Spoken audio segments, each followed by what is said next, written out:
God Wants You to Be an Atheist by Milrown Shaw. Free audiobook read by M. Gilroy Sinclair. Available in 12 weekly chapters. The complete free audio text. Physical version available worldwide from Amazon. Why not have a copy of this available to hand to any religious callers who come to your door? Guaranteed to make them never come back again. Also, an ideal Christmas present for any religious relatives. God Wants You to Be an Atheist. Chapter 3. Seriously, get to the point. Why would God want us to give up on them? The vast majority of believers in a Christian/Jewish faith and others see the creation story in the book of Genesis as an allegory. These people see this story as an extended metaphor. This may need to be unpacked a little to make everything clear. If you believe in the literal truth of Genesis, I will also cover that further down. You may not have noticed, but there are actually two, not just one, creation stories in the book of Genesis. These both cover all of creation and are derived from two culturally different sources, which were combined into the text we see today. In Genesis chapter 1, the first version of the creation story, we see the big stuff, light and darkness, night and day, etc., which take place over 1 week, which, if you think about it, is odd, as the actual concept of days and nights doesn't come into existence until the end of this week. And the events didn't have a witness around to write them down. This logically implies that this is a story, at best, a simplified version of events and was made up by people who were working with a worldview that was worked out from observations and extrapolation of the world around them. We can forgive these people for inventing a story where the universe is created by a god, and this god created everything they can see, including themselves. After all, this is how science works. A person comes up with an idea which fits the observable information. And this is then accepted until the idea doesn't fit the observable information. Then another idea is used to replace it, and so on. From a practical point of view, this story was largely derived from an earlier Babylonian text, which was just taken as true, as there was nothing better available. This is chapter 1 of Genesis. However, chapter 2 is where things get really interesting. Chapter 2 of Genesis contains the Adam and Eve stories, and can only really be seen as an allegory, as some of the events take place without a witness, and their other events take place involving people who would not be able to write at all. This can be safely referred to as fiction. We can let this go and move on. A story that cannot be taken as literally true, as it contains a series of information that is derived from earlier religions. Let's look at the basics. Adam is created from dust by God in their own image. There's a lot to unpack there. The first question would be, why would the human race want to look like upgraded apes? Seems to be because this is the basic design of God themselves. This may seem flippant, but it is nothing when we look at Adam's wife. As an interesting side note, some traditions tell a slightly different version of the story of Eve's creation from the one in most Bibles. Eve is Adam's third wife. This is really going to come as a surprise to some, but there is a story that seems to have first been recorded about 200 years before the birth of Christ that needs to be examined, especially in connection with the current reactions to transgender people by certain groups. In all versions of the story, God created Adam in their own image. But in this version, Adam is first a hermaphrodite. The first person created is both male and female. Then God splits them apart into separate beings. Let that sink in. In some versions of the Bible, Adam and his first wife are the same gender and of the same flesh.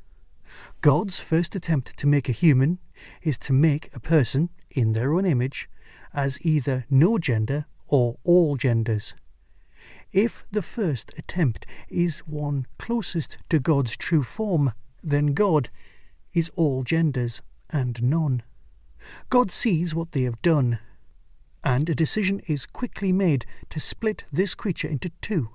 These two beings would have a specific gender from this point onwards. If you see this story as true and you take the Bible literally, you have no choice but to accept that God created the first transgender person and was logically transgender themselves. The story continues. Adam is repulsed by the person before him, a mirror of themselves, and this unnamed first wife is then sent to wander the earth alone and is never heard from again. God doesn't give up, and they make wife number 2, Lilith. Now Lilith is an interesting character. She is as clever as Adam. She is beautiful and is equal in every way. This equality seems to really annoy Adam. Adam seems to be the first idiot/misogynist. And they argue, and she gives up and leaves. Once she leaves the Garden of Eden, she ends up at the Red Sea, where the devil is waiting for her, and they have children together. These children are demons who haunt the world from this day onwards.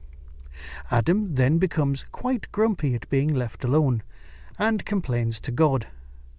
God promptly dispatches 3 angels to find her, which is odd, as they are supposed to be omnipotent and they should already know of her location. When the angels find Lilith, she is happy and living with her family. These children are interesting as they predate Cain and Abel. They are also supposed to be half human and half devil.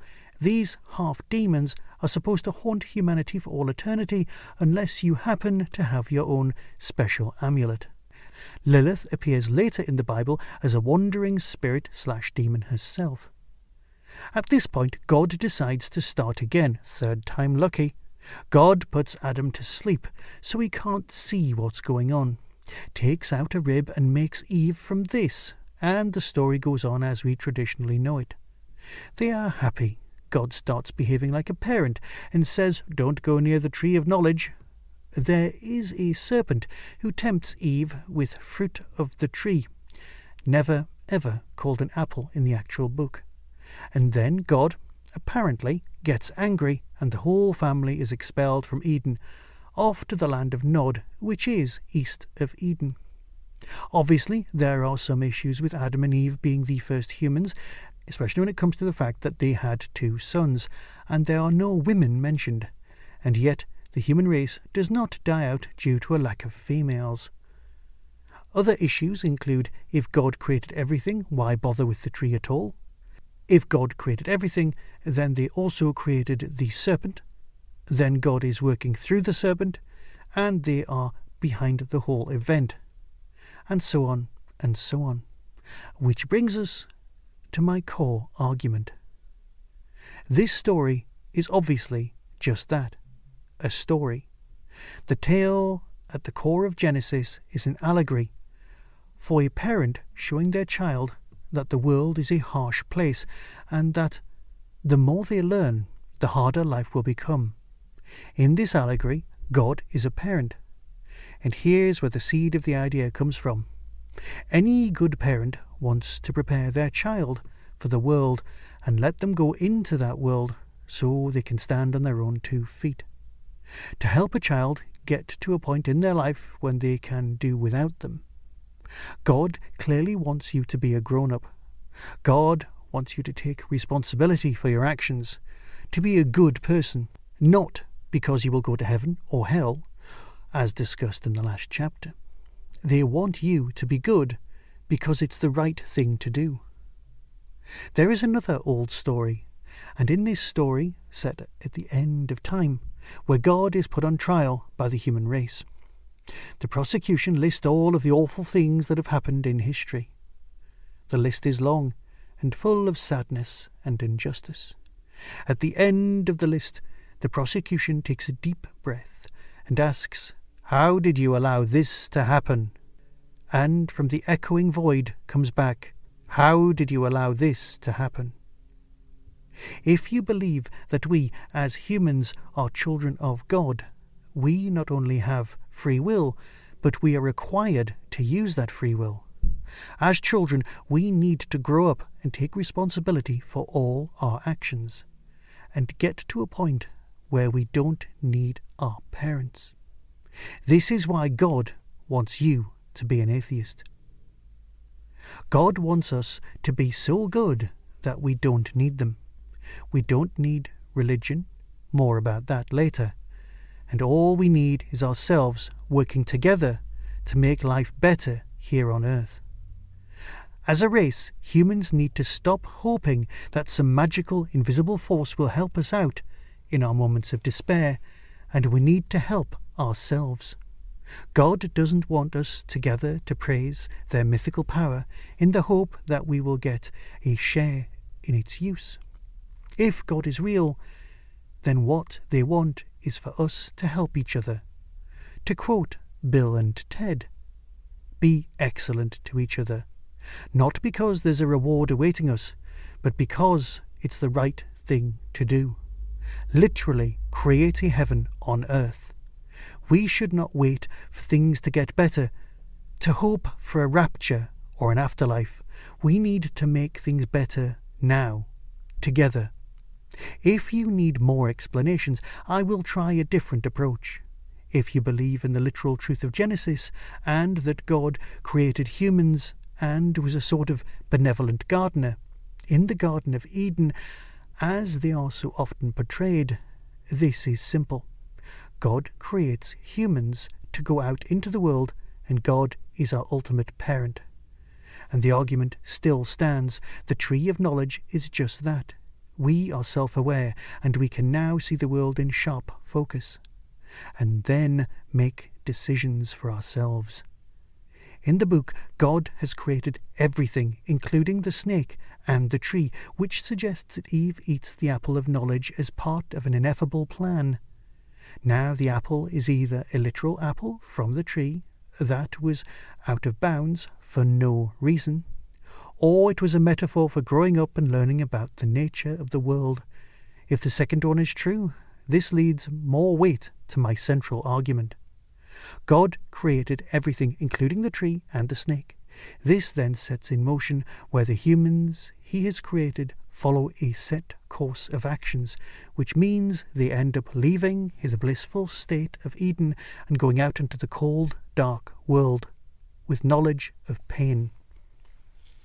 If we can return to the idea of God being a parent, then we need to be clear that all parents want their children to thrive and survive, to grow to a point where they do not need their parents anymore, where children are happy and self-sufficient enough to take care of themselves.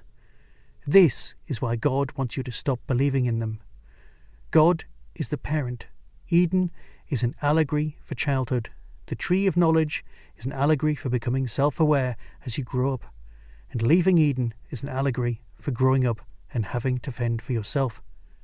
God just wants you to take responsibility and make things better in this world.